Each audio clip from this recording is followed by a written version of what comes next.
Halo semuanya, selamat datang di kuliah Listrik Magnet. Nah, kali ini kita akan membahas penerapan pada hukum Gauss dengan menggunakan teorema divergensi.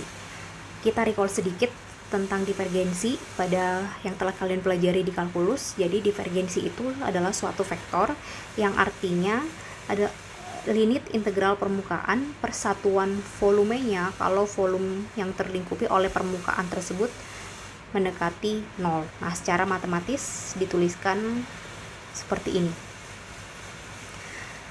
Contohnya misalkan kita punya koordinat kartesian di sini. Ini sumbu X, sumbu Y, dan sumbu Z. Nah, di membentuk suatu ruang seperti berikut, seperti balok ya. Di dalam ruang ini dilewati oleh, kita sebutlah dia adalah vektor A. Jadi vektor A itu terdiri dari sumbu X, sumbu Y, dan sumbu Z. Kemudian saat melewati si ruang ini, dia mengalami perubahan panjang. Misalkan kalau pada resultan vektor bisa aja perubahan panjangnya itu karena ada vektor lain, sehingga bertambah panjanglah si vektor A-nya. Jadi ini adalah masukannya. Karena dia tadi bertambah panjang, jadi delta karena si vektor masukannya itu bertambah panjang untuk masing-masing sumbu, maka ini adalah vektor A aksennya, yaitu vektor keluaran dari si A-nya.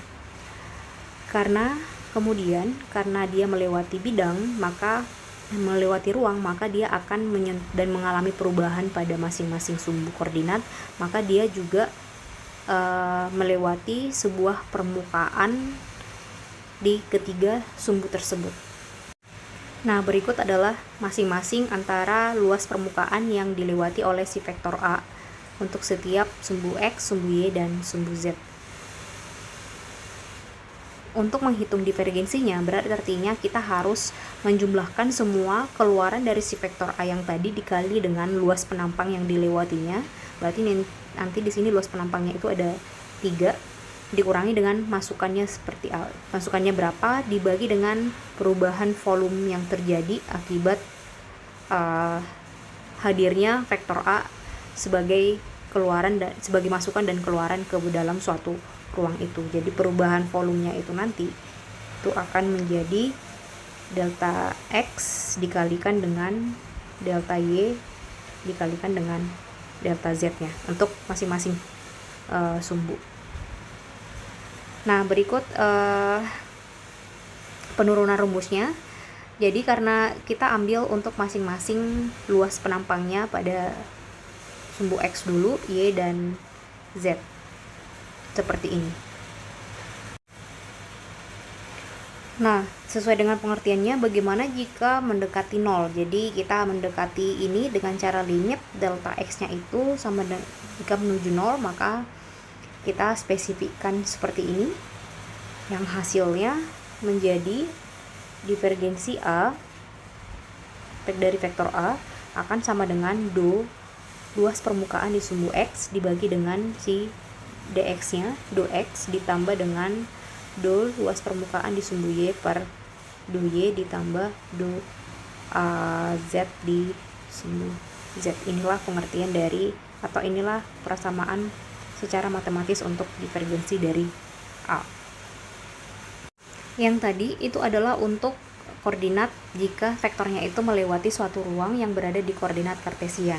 Nah, jika vektornya itu melewati ruang yang berada di silinder, maka divergensinya adalah seperti ini. Jadi ini adalah vektor si A-nya yang tadi ya, sama dengan A. Ini adalah vektor D sekarang. Maka si rho-nya itu sama dengan R pada jari-jari si silinder. Ini di theta dan Z. Ini masih sama, batasnya dari 0 sampai dengan ke 2V. Kemudian untuk yang koordinat bola, dia adalah seperti ini, mirip dengan volumenya. Nah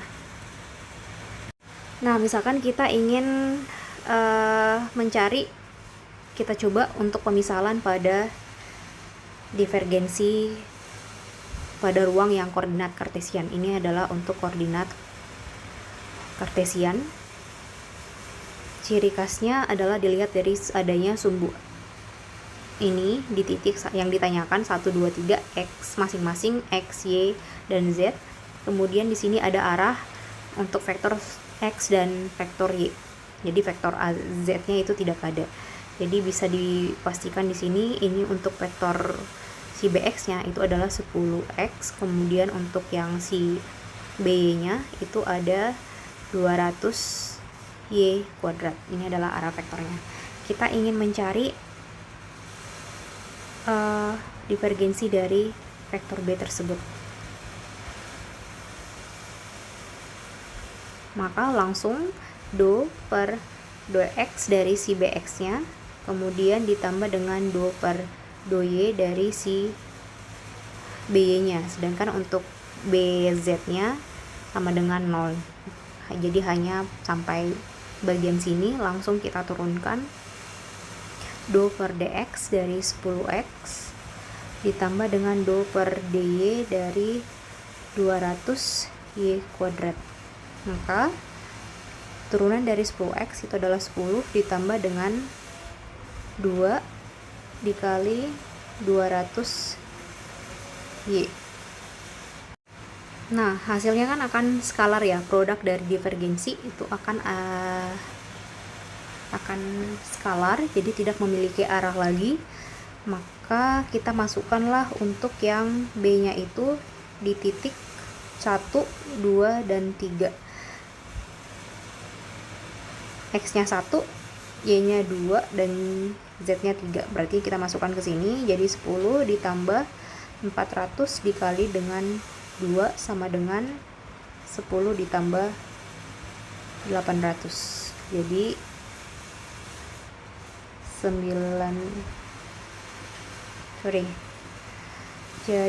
810.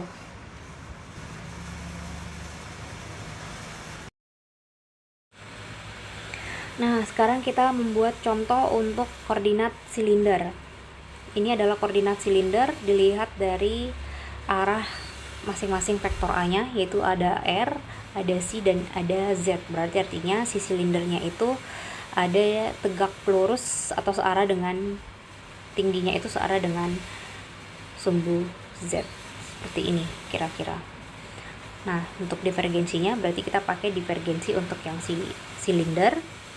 Kita masukkan do dr R dari si AR-nya itu adalah R sin C, berarti ini nanti jadi kuadrat ditambah dengan 1 per R do C dari 2R cos C, kemudian ditambah do Z dari si 2Z kuadrat.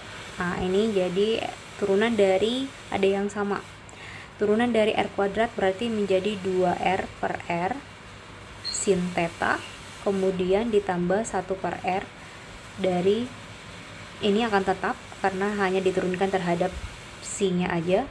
Turunan dari cos itu adalah min sin C ditambah dengan turunan dari ini adalah 4Z. Nah, ini habis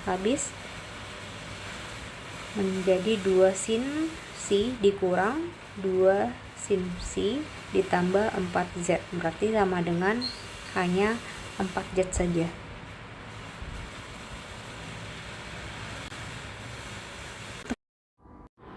Sekarang kita menentukan hubungan divergensi yang sudah kita pelajari dengan dengan hukum Gauss yang sebelumnya.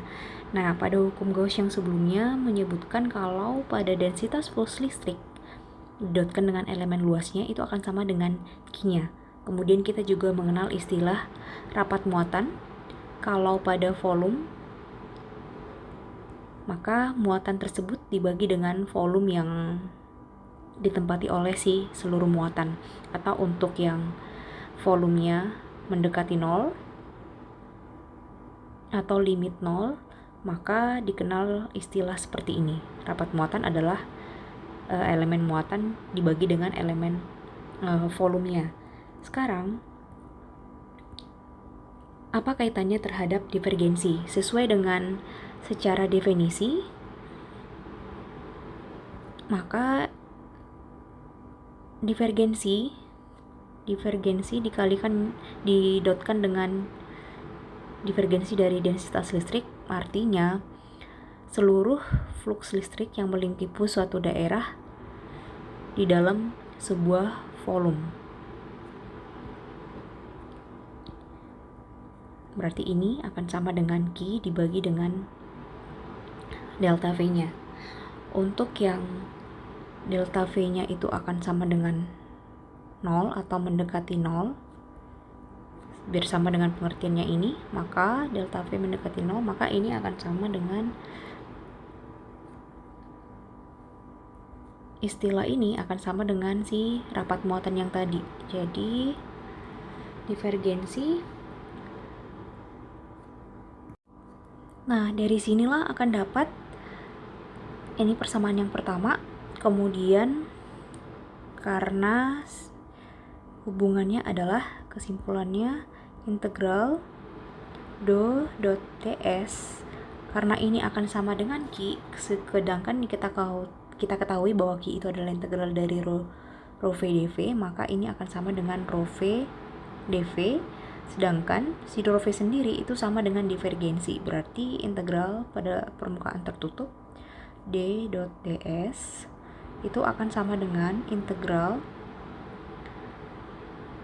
divergensi dari D didotkan dengan D dikali dengan dv-nya. Karena ini adalah volume, maka ini adalah integral terhadap integral terhadap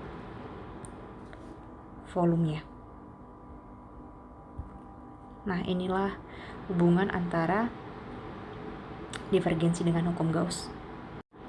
Arti fisis dari persamaan ini adalah berarti artinya misalkan kita punya permukaan yang memiliki volume seperti ini, atau semua permukaan atau ruang yang memiliki volume, penjumlahan garis normal dari setiap seluruh permukaannya atau yang keluar dari permukaannya si volumenya ini itu akan sama dengan seluruh jumlah yang terdapat pada volume di dalam si permukaan tersebut.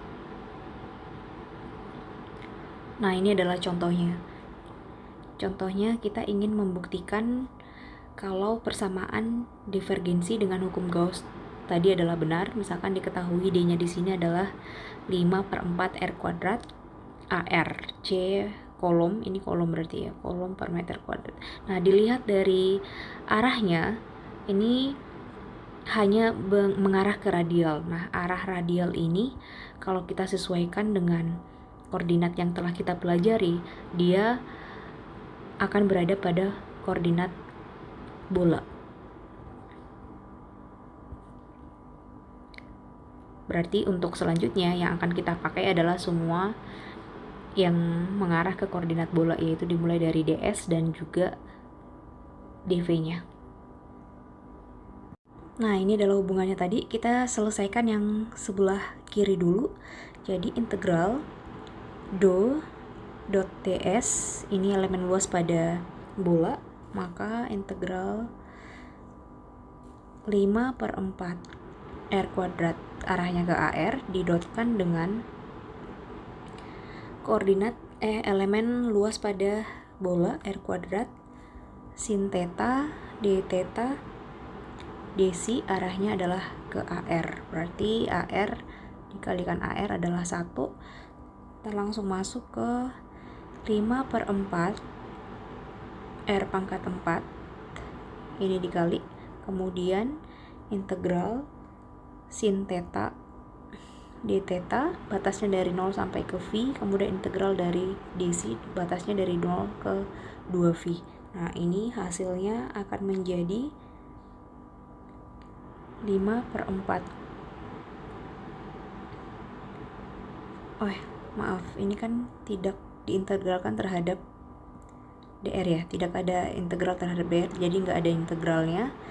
Kemudian berarti ini tetap 5/4, kemudian kita hanya mengintegralkan terhadap d theta dan dc aja. Berarti ini adalah cos theta batasnya V sampai 0, kemudian ini adalah theta batasnya adalah 2V sampai 0. Jadi hasilnya nanti cos V adalah 1, jadi 5/4 R pangkat 4 dikalikan dengan 2V sama dengan 5/2 V R pangkat 4.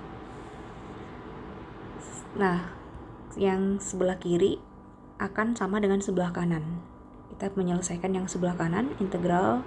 Kita mencari, karena ini adalah dalam kurung, maka kita mencari divergensinya terlebih dahulu. Divergensi untuk koordinat bola itu akan sama dengan 1 per. Nah, ini adalah untuk divergensi pada koordinat bola. Jadi terdapat arah divergensi untuk arah atau D untuk arah R, D theta dan DC. Karena pada soal kita itu hanya ada DR, maka ini kita abaikan, kita hanya meneruskan yang bagian ini saja. Berarti divergensi dari D akan sama dengan 1 per R kuadrat DDR R kuadrat dari 5/4 R pangkat 2. Arahnya adalah ke AR. Sama dengan 1 per R kuadrat do DR 5/4 dari R pangkat 4.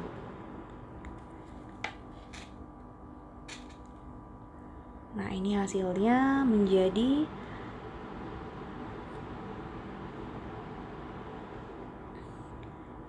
5/4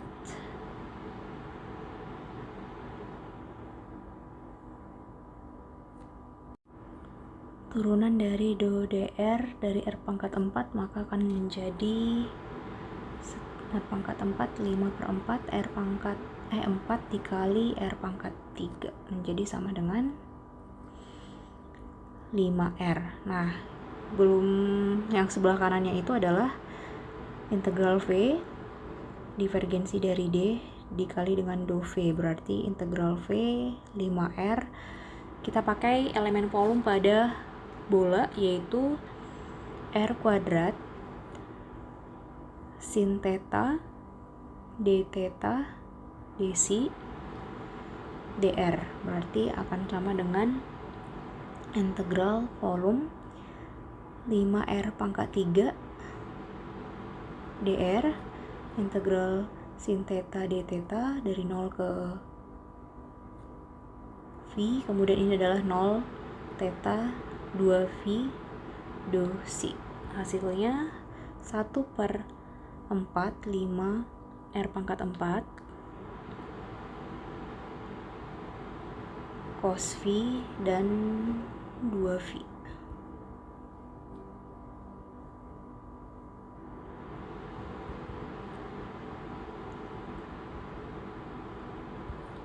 Nah, jadi akan diperoleh hasil yang sama antara komponen sebelah kiri dan sebelah kanan. Sekian untuk hubungan antara divergensi dengan hukum Gauss. Terima kasih.